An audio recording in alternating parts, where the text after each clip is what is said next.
and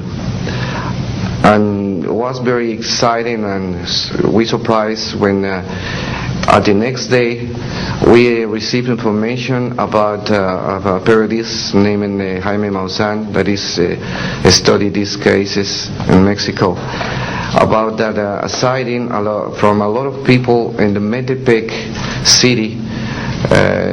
There is another point located southeast of the Toluca airport, about a sighting of the big flying saucer, apparently 50 meters of diameter, than for a lot of people, and that led the trashes something in the ground.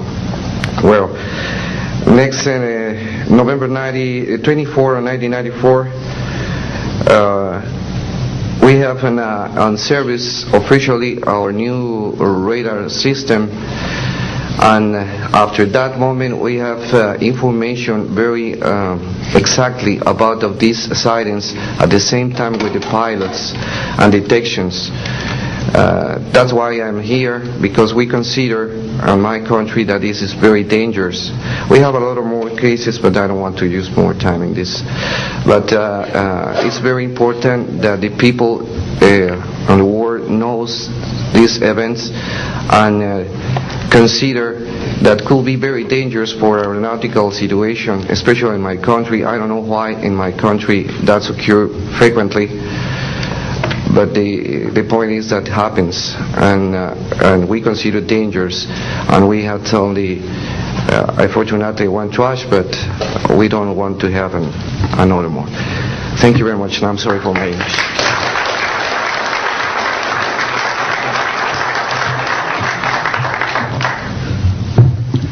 My name is Graham Bethune. I'm a retired Navy commander, pilot, had a top secret clearance.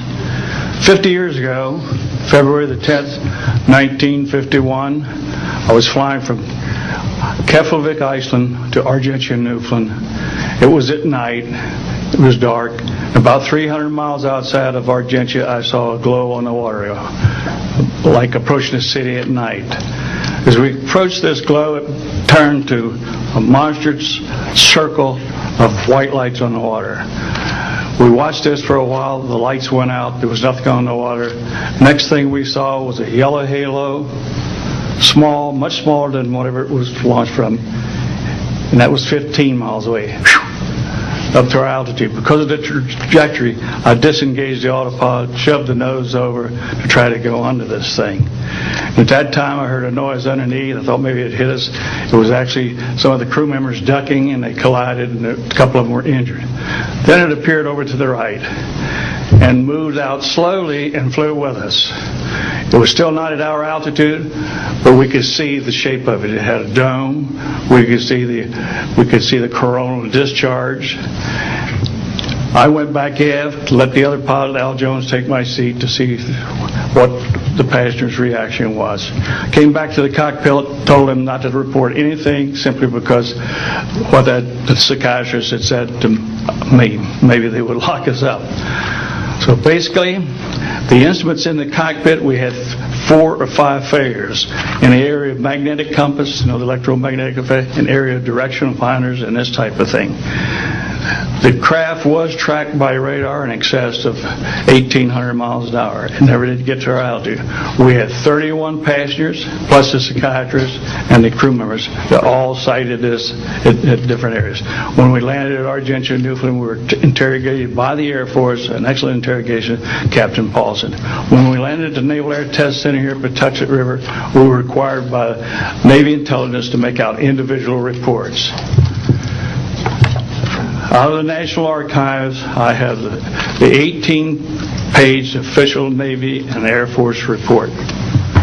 I've made up a report to straighten out all the truth. There's a stack of books out there this high that have written all of this up. So the truth is here.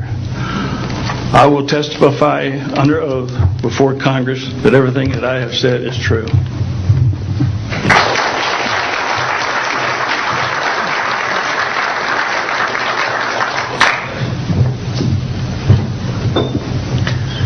My name is Dan Willis. I was in the United States Navy. I held a top secret crypto level 14 extra sensitive material handling security clearance. I worked in the code room at the Naval Communications Station in San Francisco.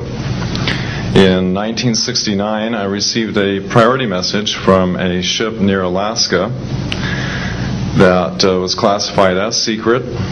The ship reported emerging out of the ocean near port bow a brightly glowing reddish-orange elliptical object approximately 70 feet in diameter emerged out of the water, shot into space, traveling at about 7,000 miles per hour. This was tracked on ship's radar and substantiated. Years later, I worked at the Naval Electronic Engineering Center in San Diego for 13 years. The co-worker who I worked with worked at the NORAD facility.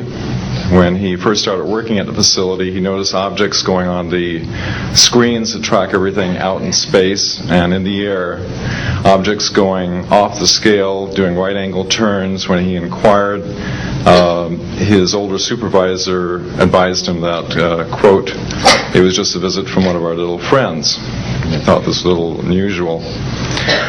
These statements are true. I'm willing to testify under oath before Congress. Thank you.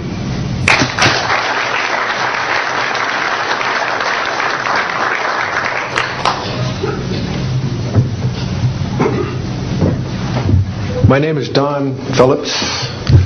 I was in the United States Air Force and had worked with certain intelligence agencies of the United States government. Prior to my Air Force, prior to joining the Air Force, I worked for the famous Lockheed Skunk Works. And I was working for them when I was attending college, and I worked for them in the capacity as a design engineer. It was one of my proudest moments of my life to work with a man by the name of Kelly Johnson. A lot of you might be familiar with that. It turns out that the models of aircraft that we were building, as you know, were all classified, were in the deep black, and that I came in on the end of the U-2 project. My main project was known later as the SR-71. The SR-71 had a predecessor. It had a special model built for the CIA, and that those models were one passenger, one pilot special aircraft in order to get from one place to another very, very quickly. Now these SR-71s, as we know them, the Blackbird, are the type of aircraft that are still classified in a sense as far as the altitude that it flies at and also the speed records that it holds. I'm very proud to say that this aircraft played a big part in helping to end the Cold War. The aircraft, the predecessor aircraft, there's strong evidence to suggest that perhaps these aircraft had a different role once in the air. Each pilot, and I know a few of them, each pilot had an assignment before they took off, okay? They learned about the assignment immediately prior to takeoff, and there's strong evidence to suggest that there was a dual role in that they were monitoring some type of traffic to and from planet Earth. This can be verified at a later point. I'll jump into my military experience. My first field assignment for the United States Air Force was at Las Vegas Air Force Station. And that was my first experience with Las Vegas, and I couldn't understand why people were being so excited about going to a place such as this, but I soon found out about a year later